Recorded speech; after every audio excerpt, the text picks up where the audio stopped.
Hillary has been lengthening her excuses as to why she lost the election. She didn't really lose the election. It was stolen from her by, I think it's up to 24 different excuses she has now. Number 24 is content farms in Macedonia. And as I said, my grandfather was a Macedonian content farmer, and we often think about, gathering on the porch and recalling the old days on the Macedonian. He never thought that the old content farmers he left behind in Macedonia would one day steal the U.S. presidential election. They are gnarled, hard-working Macedonian peasants, and the way they were able to reach Stevo Pendarovsky proves he is tone-deaf to the concerns of Macedonians in his post-election navel-gazing of why he didn't do better than he and his party bosses in Citizen and Dewey, together with their American embassy handlers, thought he would do. He said, in part, last night after the first round of election results came through, "We understand the message the citizens sent us. That message is that some of them are not satisfied with certain economic issues, with unresolved local issues. I have political parties supporting me, and maybe the dissatisfaction is due to something the citizens expected from the parties, and they didn't deliver. I'm not surprised by the result, and the polls indicated it might happen, but I still hope that the voters will recognize my concept and support me in the second round." Frankly, Sveten, this is staggering. Yeah. Pendarovsky just doesn't get it. This is an election in which the Macedonian people have expressed their dissatisfaction with Zoran Zaev, Ali Ahmeti, Nikola Dimitrov, and all of those who have forced a name change and identity change on Macedonia. Pendarovsky knows the position of president has nothing to do with the economy, and yet he is exhibiting once again that he really has no clue. Yeah. We'll discuss all of this and more on this episode of the Macedonian Content Farmers Podcast. My name is Jason Miko, coming to you today from the center of Tucson, Arizona.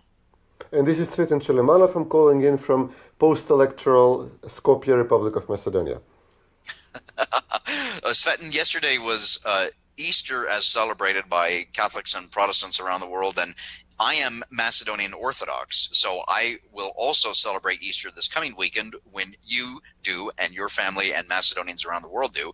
But I also grew up in a evangelical Protestant church, and my family attends various churches. So yesterday we were celebrating Easter all day, and I literally had very little time to look at what was going on, and this morning's been busy and whatnot. I know it's your afternoon. But we had the first rounds of presidential elections in Macedonia, and surprise, surprise, as I just read Stevo's quote there, he's sweating bullets. Yeah, he didn't do as well as he thought. Why don't you bring us up to speed on where we are in terms of the official results? Yeah. Well, first of all, Christos Voskrese, Vaistina Voskrese to all our listeners celebrating Easter under the Gregorian calendar, or as we would say here in Macedonia, the Catholic calendar. We always just skip that portion of Christianity, which is Protestant. Like Luther never happened for us. Yes. And back to the point, they don't get it.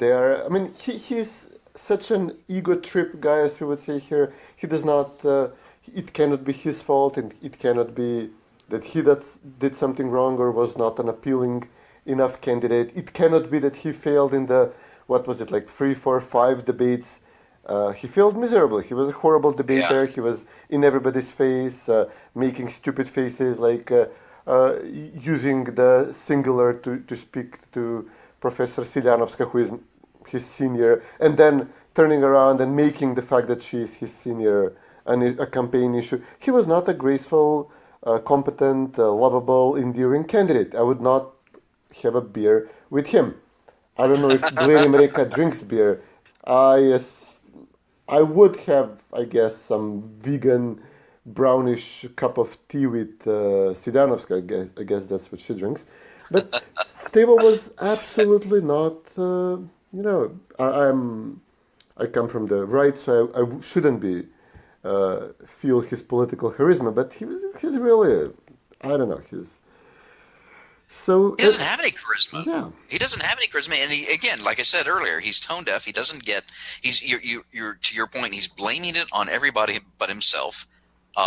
He's full of himself. He's very egotistical. You're right. But let's take a look at what are the actual. I'm looking around here for the actual numbers. It was less than 1% of a point that separated Pendarovsky and Silyanovska. Yeah, it's exceptionally close. And for a brief second, while Mitskovsky was speaking yesterday, actually Vimera got ahead, and they had the lead for a few hundred votes, but ultimately it came back to Pendarovsky. It's technically a win, but it's a tremendous defeat for him in reality, because first of all, it's not only SDSM, it's SDSM and DUI. So SDSM's idea, concept of existence is that they should be able to beat Vimera in single combat, one-on-one. They obviously couldn't. They drafted DUI to their side, and dozens of these smaller parties which used to leech on to Vimera in the past, like the Roma party, the Turkish party, the Serbian party, the Serbs are still with Vimera, the Bosniak party, whoever. And with all this motley coalition, they were supposed to win a significant victory over Vimera. This coalition should, in their mind, work in the future general elections. They're thinking that with this type of coalition, they should be able to win the general outright, 61 votes easily, with a pre-election coalition. What happened was that Vimera, by itself, without almost any of these added parties, except for Grom, a heroic Grom and Socialist Party, which still held on to Vimera despite all the criminal charges against their leaders. Vimera beat them to a draw. And with all the arrests, with all the intimidation of Vimera people, with all the capturing of the media seen by SDSM, with closing conservative TV stations, putting in prison the managers, they drove one of them to a heart attack, essentially. With all the international support they're having, and they still lost a tremendous hundreds of thousands of votes compared to the very recent September 2018 referendum and to the municipal elections in October 2017. They lost between 200 and 300,000 votes compared to these two elections. It's a devastating rebuke of Pendarovsky. Vimera did not gain any votes compared to the poor showing in the municipal elections in 2017. But SDSM, we're coming back to the old, truism here in politics that Vimera is a bigger party than SDSM. No matter what you do, to it, it's still the bigger party of the two. They always have been. Yeah, absolutely right. And I'm looking at the State Election Commission map right now on the web with the final results, and it's pretty much a sea of red. You've got some of the blue spots for Pendarovsky, and then over on the ethnic Albanians reside for Blerim Reka, who came in with a surprising almost just a tad under 80,000 votes, and that's Besa and the Alliance.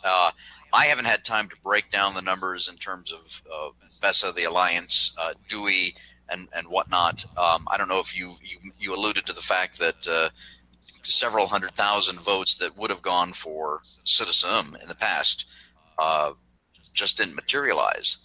So what can we infer from that? I mean, listen, first of all, we have to ask the question whether there was significant electoral fraud in the referendum, because this is because Vimera boycotted the referendum. Maybe a small percentage of those voting for Silyanovska today voted in the referendum. We should remind folks, when you say the referendum, we should remind that's the September 2018 referendum on the so-called name change. Yeah, it was total turnout there was 36%. 6%? It was 42% yesterday, but Vimera boycotted the referendum. So essentially, how did SDSM and DUI and a fraction, some of the opposition Albanian parties and all this motley crew of smaller ethnic groups, etc., got to, they had over 600,000 votes in favor of renaming Macedonia then. And now we have 700,000 votes for all for the two major parties and for Bled and Reka combined. So this doesn't add up. If Vămăra got 300,000 votes, how did SDSM, which now wins together with DUI barely over 300,000 votes, how on earth did they have 600,000 votes in the referendum? This brings us back to the curious case of Albanian villages having a turnout of 20% in the, let's say, at 6:30 on referendum day in September 2018, Right. and then jumping to 80-90% in the next half an hour. By 7 p.m. Yeah. Exactly. Right. They had like hundreds of people we'll see. voting I in haven't even half an hour. Yeah, I haven't even seen, and maybe we save this for another time. Any complaints about the voting irregularities, things like that. OSC, of course, has to trot out its preliminary report. So I don't know, but you raise a very good point there. And just to look at the numbers again from yesterday's election. So just 4,000 votes roughly. Gordana got 319,000 and change. Stevo got 323,000 and change. Bled and Reka got about 80,000. So in terms of percentage, it's amazing. So Pentorovski got 42.84%, and Silianovska got 42.24%. That's 0.6%. That's about as close as you can get. What are the pundits in Macedonia? So the local election analysts what are they saying already for the second round, which is on May 5th, which is 2 weeks from yesterday? Well, all of the options could work out. This could still end in a boycott because Reka, who has 80,000 votes, without which you do not have the necessary 40% turnout in the elections. Turnout was 42%, 43%. It needs to be at least 40 for the second round of the elections to be valid. Reka said he will not be bargaining with his votes. He will not be endorsing a candidate. So if these voters do not materialize in significant numbers in the second round, then this ends in an unsuccessful election and there will be no president. Some people are even thinking that Albanian parties like Reka, but also DUI, which said it would support Pendarovski, but you cannot really tell how strongly they supported Pendarovski because their votes are now intermixed with those of SDSM in many districts. It's very difficult to say if they delivered. If the elections fail, Albanian parties may figure, listen, we can amend the constitution and have the next president elected in parliament with an Albanian veto, so this could work very well for us. We could essentially decide who would be the next president. So they might decide, DUI and the Reka gang, to essentially have the elections sabotaged. But then on the other hand, there are people in Reka's party who say this is our historic opportunity to kick DUI out of their throne as the kingmaker in Macedonian politics and have ourselves assume this role between Vămăra and SDSM. We won 80,000 votes. This is very close to some of the best results DUI had in their history. So they can say, listen, we won the Albanian votes, DUI is seen as corrupt. It's a sign of weakness that they had to join forces with SDSM. We can take them. So we could have a boycott. Pendarovski could win. He won the first round nominally. He has this huge coalition around him helping, covering up for SDSM's weakness. He lost a lot of these enthusiastic SDSM voters who supported SDSM, I guess, in 2016 and 2017 on the wings of the colored revolution. But it's still, they're still, together with DUI, they're still equals to Vămăra. These elections showed, so he could win. He could win over some of the Reka voters by bribes or by persuasion. Silianovska could definitely win. She has the initiative. People sense weakness in both SDSM and DUI. People sense that the tide is shifting, that after everything thrown at Vămăra, which is more than, I don't think any political party in the democratic world ever had to bear in recent memory, and still call the country a democratic country, not a dictatorship. Everything that Vămăra had to endure and still beat everybody else to a draw.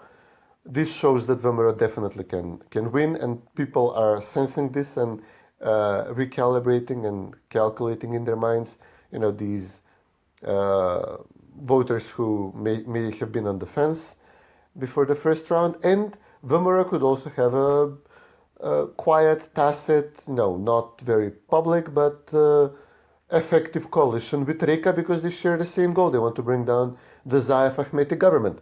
Reka and his people want to bring down Ahmeti. Vemora and their people want to bring Zaev.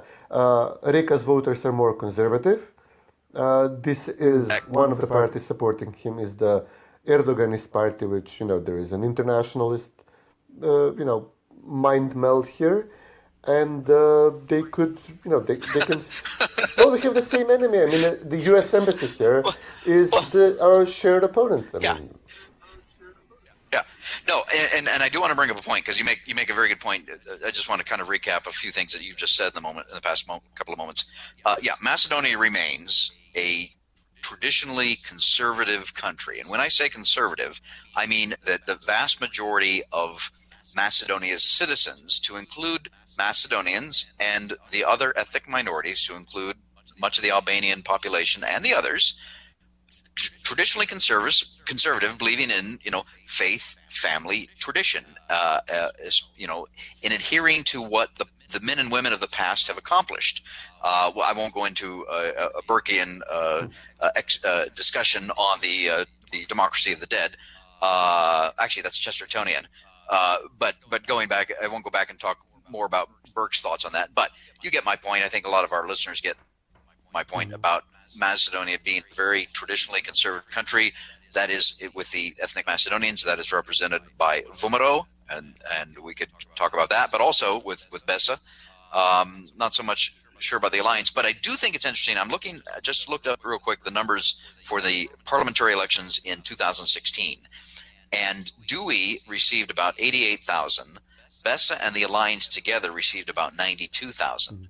So combined, they have more votes than Ahmeti. It's important, I think, to remember that ethnic Albanian parties tend to be cult of personality parties. Dewey has been around since 2002 and in power most of that time. So that's coming up on 18, 19 years now. And people are tired of the antics of Dewey and Ahmeti.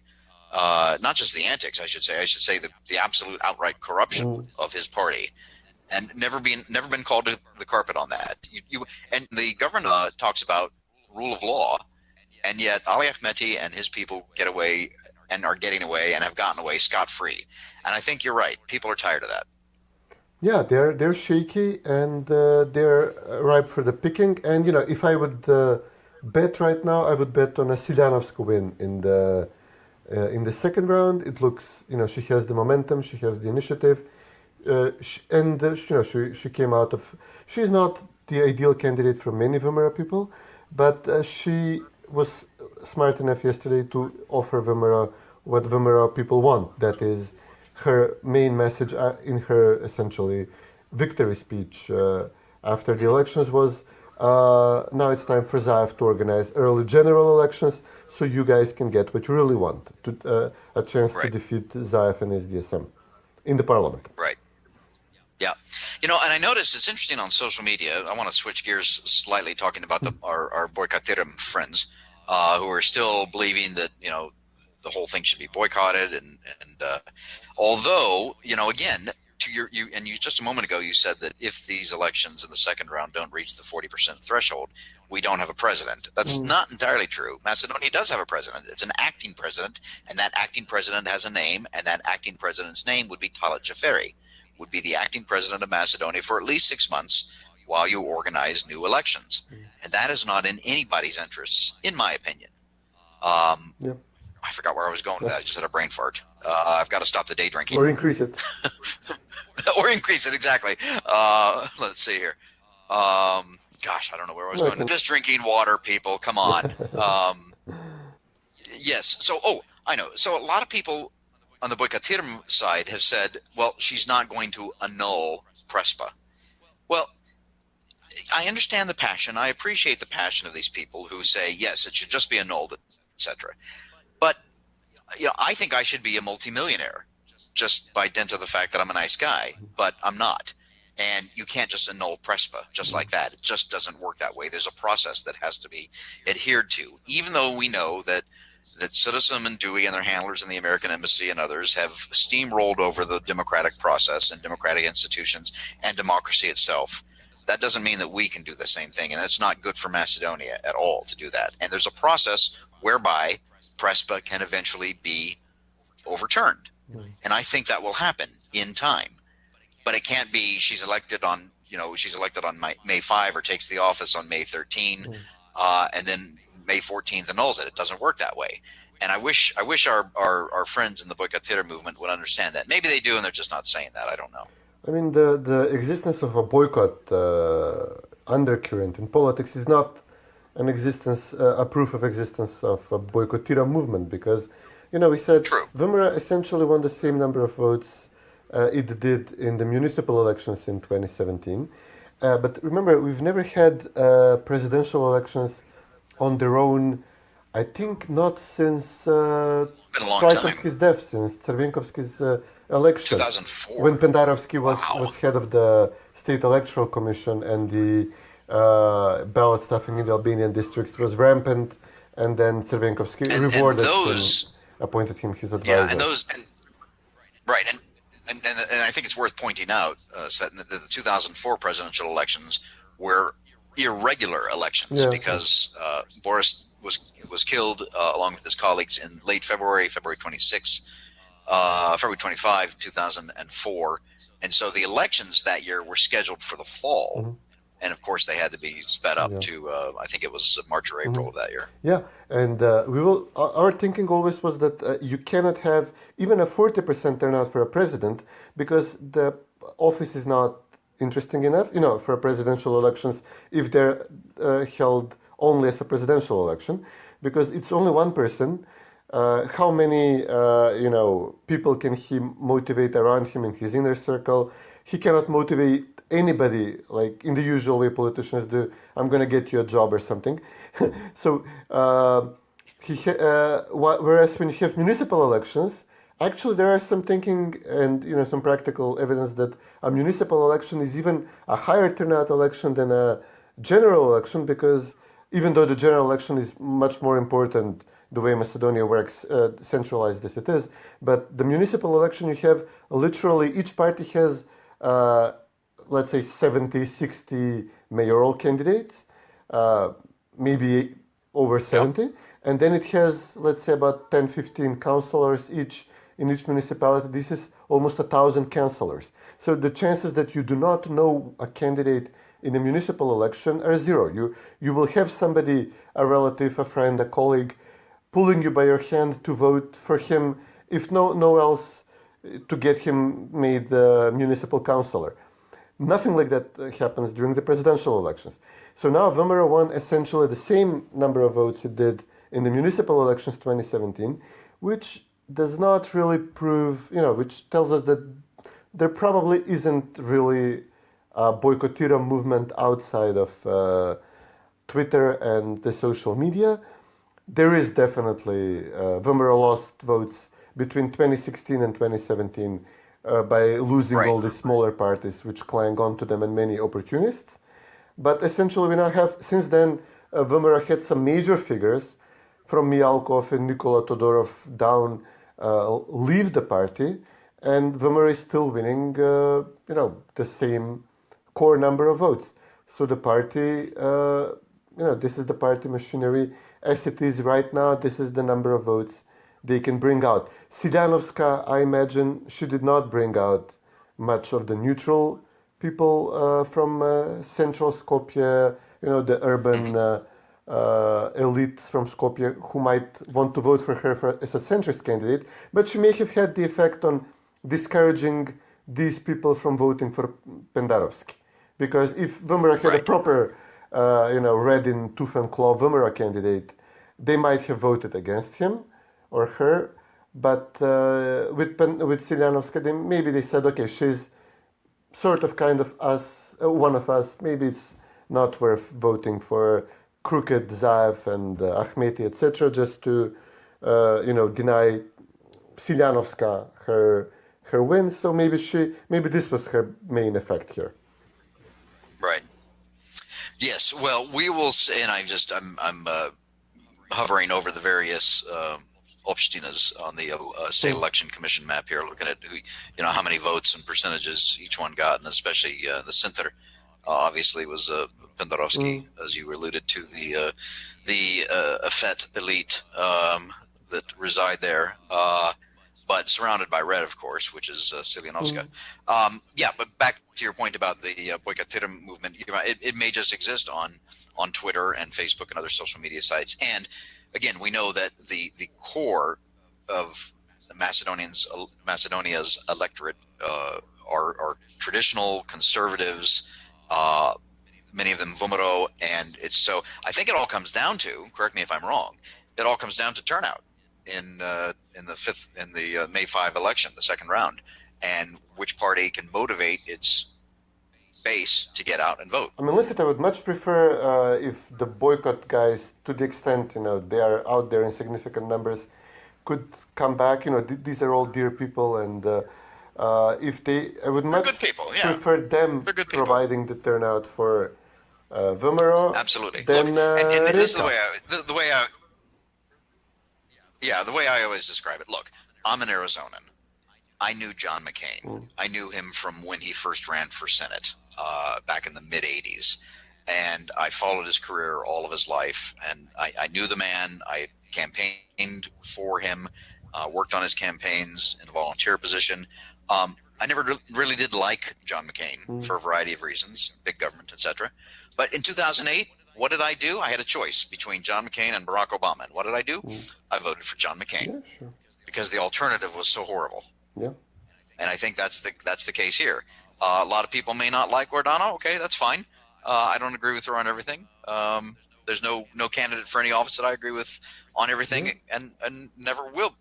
But and I understand the positions that the Boykotiram folks have with her, and that's fine. But the alternative is so absolutely frightening and horrible. Stevo Pendarovsky as president of the Republic of Macedonia, although he won't be saying that, that people have got to turn out and vote for Guardana. Yeah, definitely. It's going to be tough. But then, I mean, listen, we have the Greeks who themselves want to get out of this deal. I mean, on the Greek right, they do not want this thing to stand. They might, now that the American pressure is so single-mindedly focused on getting us into NATO, no matter all the damage being done in the process, I assume that the Greek conservatives will say, okay, we'll have to give them this, we'll have to let them join NATO, but after that, it's what? It's EU membership.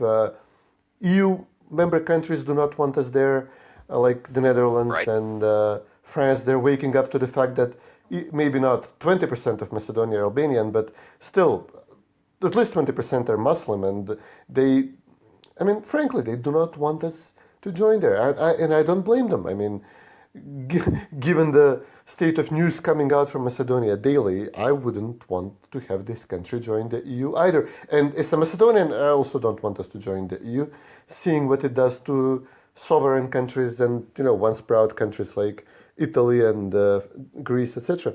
So And 17 million plus Brits agree with you. Yeah. They don't want to be a part of the EU either. No, good company. And we can derail this. This is very derailable once NATO membership happens, if Turkey does not block us for NATO membership. Yes. Yeah, that's a whole other. Right. Yeah, exactly. Yeah. Well, yes. Yeah, Svetlin, you're absolutely right. We've always known that this has always been about NATO. It's been American-driven. They just want Macedonia in NATO. Once that's accomplished, the Americans will walk away and could care less, really. Unless you start pissing inside the tent, which you might do it anyway. But yeah, the EU membership, that's a whole other thing. To your point about the Greek elections, I think we can do an entire episode on the Greek elections. I think we're having local elections combined with the European Union elections in late May, 23rd, 24th, somewhere around there. So we'll do a special on that as well. No, but we can derail this, but it would help if we have not so much Gordana Siljanovska as president, as Gordana Siljanovska as president sparking early general elections and then Christian Mickoski as prime minister. Right.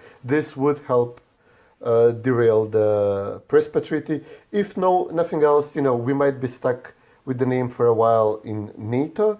But, we could very easily, if EU accession talks do not open, by definition, we should stop implementing the Prespa Treaty. This is in the Prespa Treaty. If Greece blocks our EU accession talks.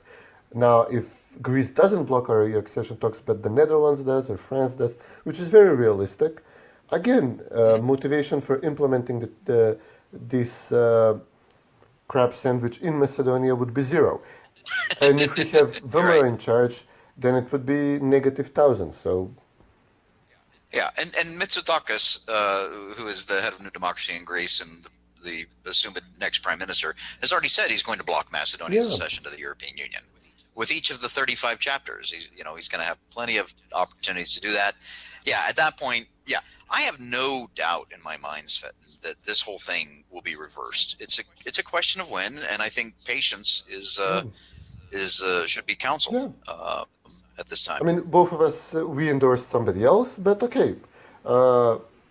I was not the most enthusiastic voter yesterday, but sure enough, I got out there and voted. If for no other reason than to piss off my neighbors who were SDSM watchers in the and we won in Aerodrome. I mean, Vomero did not advance beyond the numbers in 2017 in Aerodrome in my district, but our Fool Me Once neighbors who voted for SDSM in 2016 and apparently 2017 did not show up in insufficient numbers yesterday, and Vomero won in Aerodrome. I'm in a very... Aerodrome, it's Gordana 50.92% to 43.36% for Stevo. Bravo. And it shouldn't. I mean, Aerodrome is a very urban district. It's not Karpoš, but, SDSM won here easily. And I'm in the very, more SDSM part of the neighborhood. And, Bitola was the most dramatic one. They had 30,000 votes to 17,000 for Vomero in 2017. So they're the mayor of Bitola, she won, the SDSM mayor of Bitola, she won by a landslide, 2-1 almost. And, this is Bitola, which SDSM ruined, bankrupt, robbed them blind. And Vomero, when Gruevski came, he opened up a major factory there. He helped bring a German company. So there is essentially zero blue-collar unemployment in the city and everything is flourishing. And they still voted for SDSM on a 2-1 ratio because they're a Bitola, I guess. But, yesterday Vomero did not win a single vote beyond their 2017 numbers. But SDSM were back below 17,000. So they fell from 30,000 to below 17,000. Their numbers were cut in half. This also opens the questions about election day rigging in the 2017 municipal elections, as well as the 2018 referendum. But there is also still a pool of voters which is out there, which could swing these elections, provided turnout and have Siljanovska win. They probably won't, but they were SDSM people in 2016 and 2017, and now they turned on them. But enough about Panterchi. Let's get back to the part of the show which everybody is waiting for, the farmers' picks. Jason, what did you got? Normally, I've been going with tourism, trying to end on a positive note and whatnot with my farmers' picks. And this one is sort of about tourism, believe it or not, but it's also tied in with elections, of course. And it's the U.S. Embassy in Macedonia on Election Day tweeted out these beautiful pictures of pastoral scenes in Macedonia, the mountains, the fields, and before I talk about the third picture, there were three pictures. It says, "Happy Election Day. Embassy teams are out today to observe the voting process alongside with the OSCE, civil society, and other international observers, sharing with you some of the beautiful places our teams got to visit." And again, it looks like, I don't know if that's the Shatter Mountains in the back, snow fields, another one with rolling hills and whatnot, and then a herd of sheep. On Election Day. A herd of sheep. I mean, come on. And the thing, I don't know if the embassy was ratioed off of Twitter on this or not, but they got a significant amount of blowback. I know Ganka sent a very respectful tweet to them saying, we just don't appreciate this. And of course, there may be some people listening now that don't quite understand this, but the idea of sheep and people, sheeple who are led as lambs to the slaughter and do what they're told, etc. And it was I started off talking about Stevo being tone deaf. The U.S. Embassy was completely tone deaf on this.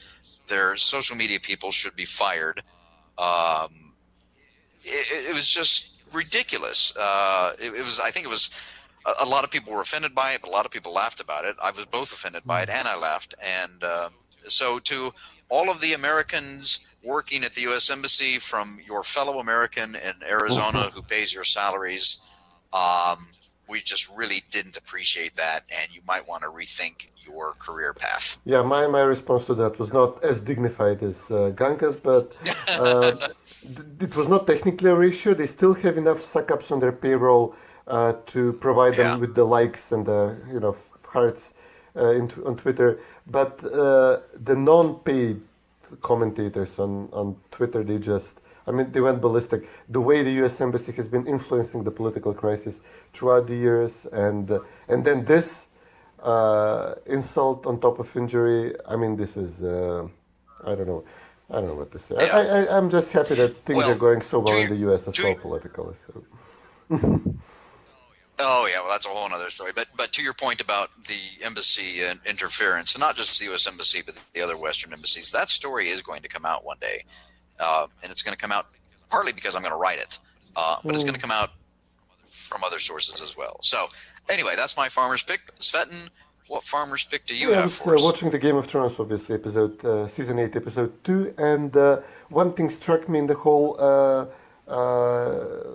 endless debating they had in the castle while waiting for some action to happen with the undead zombies rolling down. They're going after one of the characters, which is now being represented as the collective memory, remembrance of everything that ever was, and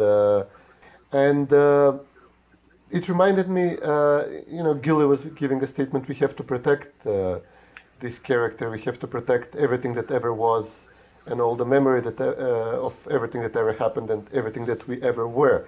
And this strongly resonates with what you've been writing a lot and what we've been discussing, all these Chestertonian narratives we are dealing with here in Macedonia. Yes. So I'll just add the segment at the end of the podcast so everybody can have a look. Okay. Good. Well, I like that. And I just want you to know that I am one of the few human beings that has never seen a single episode of Game of Thrones. And I know. And we're trying to do a culturally relevant podcast here. Nah. I am so sorry. I don't have HBO. I have Amazon Prime. I don't even have Netflix. So, I'll provide the cultural references. It got me fired once, but yeah, who cares? All right. Hey, great. I appreciate that. And we'll put those links in the show notes and whatnot. And I got to run. Yep. Busy people. We're not on the left. Good we have work to do. Take care, buddy. All right. Yep. Thanks, you too. Bye-bye.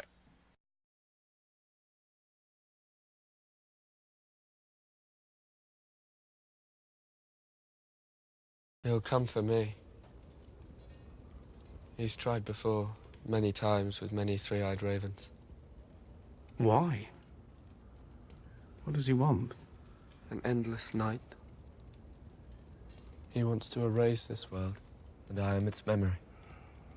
That's what death is, isn't it? Forgetting. Being forgotten. If we forget where we've been and what we've done, we're not men anymore. Just animals. Your memories don't come from books. Your stories aren't just stories. If I wanted to erase the world of men, I'd start with you.